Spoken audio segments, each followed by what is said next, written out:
other folks' time, but I want to get back with you on progress with the tax gap. Thank you. My colleague, and it's an important issue. The next two in order will be Warren and Blackburn, and I've just got to tell colleagues I've got to keep everybody to 5 minutes at this point. We're just never going to get done. Senator Warren. Thank you, Mr. Chairman. So it wasn't long ago that the 1-2 punch of the pandemic and nearly 20 years of underfunding brought the IRS to its knees. We all remember the phones that weren't answered, the stacks of unprocessed returns sitting in boxes. But Democrats secured billions of dollars in long-term funding for the IRS so that you could do your jobs. And the turnaround has been truly remarkable.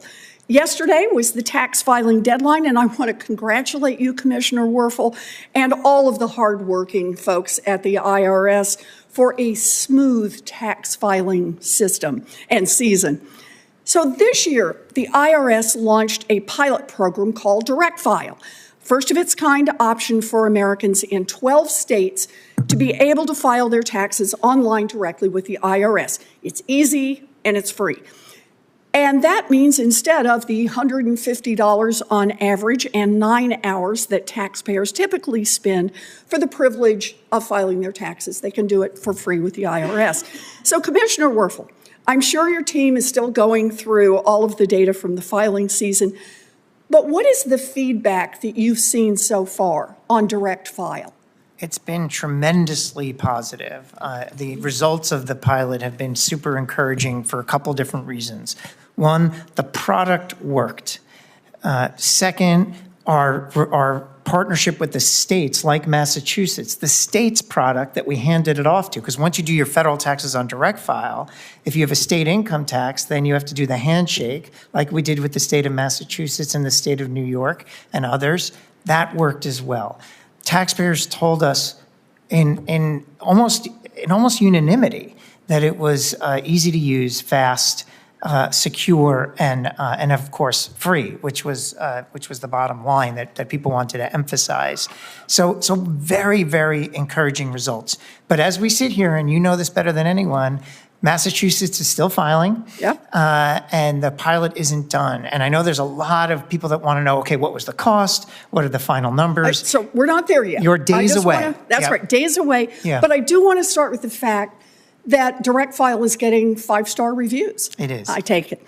So taxpayers are raving. The phrase I've heard is so darn easy that they filed on their lunch break. And best of all, as you say, didn't have to worry about fees, didn't have to worry about ads, didn't have to worry about upsells. You know, the way that giant tax prep companies like TurboTax make their profits. So, of course, these tax prep companies are kicking and screaming and trying to shut the program down.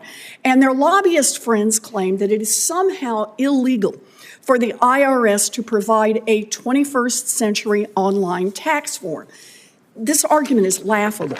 The IRS, like every other government agency, is supposed to modernize and upgrade services over time. But let's dig in a little more. Commissioner Werfel, decades ago, the IRS mailed out tax filing forms and the post office stocked the paper forms, and that was it. But in 1986, the IRS piloted electronic filing. Back then, that meant plugging in phones into modems, transferring data by tapes. It was real cutting-edge stuff in 1986. To your knowledge, did anyone suggest that the IRS did not have legal authority to do that? No. All right. Decades ago, a tax refund was a paper check. But in 1987, the IRS expanded the pilot and added electronic direct deposit to put refunds directly into people's bank accounts. Did anyone, to your knowledge, say that the IRS couldn't do that because direct deposit wasn't specifically referenced in the statute? No. And in 2008, the IRS created PDF forms that taxpayers online could fill out and file electronically. Did anyone suggest that service was somehow beyond the reach of the IRS? No. You know, there was a time when the only way to ask the IRS a question was to mail them a letter or to show up in person. But at some point, the IRS started using the phone and then email. And whoa, be still my beating heart, the the IRS now uses texts. In other words, the IRS is doing what all of government should be doing, modernizing and making it work better for ordinary people. And there is a big return on the investment here.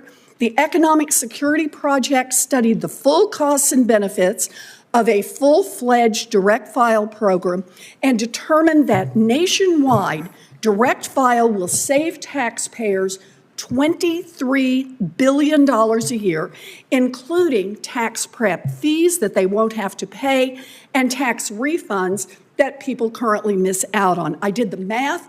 That's about $100 to individual taxpayers for every $1 invested in direct file.